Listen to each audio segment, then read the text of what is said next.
this is Enterprise News Headlines. I am Angela Akpan. The Central Bank of Nigeria said it was not possible for any importer to bring in substandard products into the country under the currency swap agreement recently signed with the People's Bank of China. According to the Apex Bank, adequate measures had been put in place with all the regulatory agencies to check abuse of the terms of contract reached under the currency swap deal. The CBN Governor, Mr. Godwin Emefiele, said this in Abuja at a currency swap forum for importers in the North Central Zone. Mr. Emefiele said any products not approved by the regulatory agencies of government, such as the Nigerian Customs Service and the Standard Organization of Nigeria, would not be allowed into the country. MTN Nigeria on Wednesday signed a 7-year 200 billion naira medium-term loan facility with a consortium of 12 banks, with FBN Quest acting as a facility agent. The telecommunication company said the credit facility would allow it to fund its capital expenditure, roll out infrastructure, and extend its reach to rural communities. According to the company, the facility is structured with a 2-year moratorium and a repayment plan of 5 years. The chairman MTN Nigeria, Pascal Dozie, said the partnership with banks would have a lot of influence on its operations, adding that the funds would be used to introduce more Nigerians to the internet. And in Africa, South Africa lender Standard Bank said its first half profit rose by 5%, helped by a strong showing from its businesses outside its home market. The bank's earning profit, the main profit measure in South Africa that strips off one-off items, came in at 994% in the 6 months ended June, compared with the 756% a year earlier.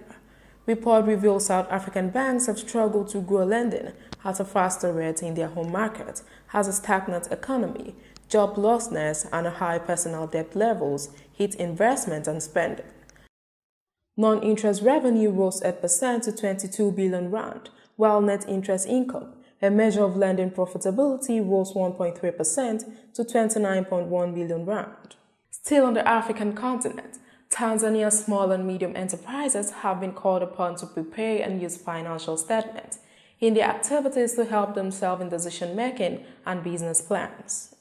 A lecturer from the Institute of Rural Development Planning, Mr. Kalimona Lubawa, said there was need of the small and medium enterprises to know the importance of preparation of financial statements.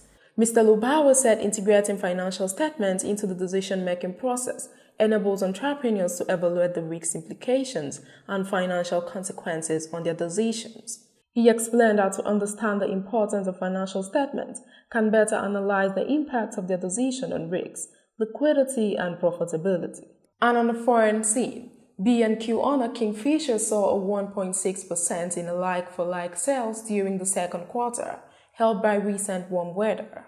The company said same-store sales at B&Q in the UK and Ireland rose 3.6% in the 3 months to 31 in July. Comparable trade at Screwfix, which sells to professionals, rose by 5.5%. Kingfisher Chief Executive Veronique Laurie said she was impressed that in the second quarter, the company grew sales after the exceptionally harsh weather conditions in the first quarter. Moving down to sports, travel booking company Expedia Group has agreed a deal to sponsor the UEFA Champions League Football Club competition. Enterprise Television learned that Expedia will serve as the official travel partner of the Champions League for the 3 seasons. The group brands Expedia and Hotels.com subsidiaries will front the agreement, which also provides sponsorship rights across the SuperSport, Youth League finals, and the Futsal Champions League finals. And that's it on Enterprise News Headlines for today. For more news, updates, special reports, and our shows, you can visit our website www.enterprisetv.tv. Our social media platforms are always there for your all-round information in the world of business. I am Angela Akpan. Many thanks for watching.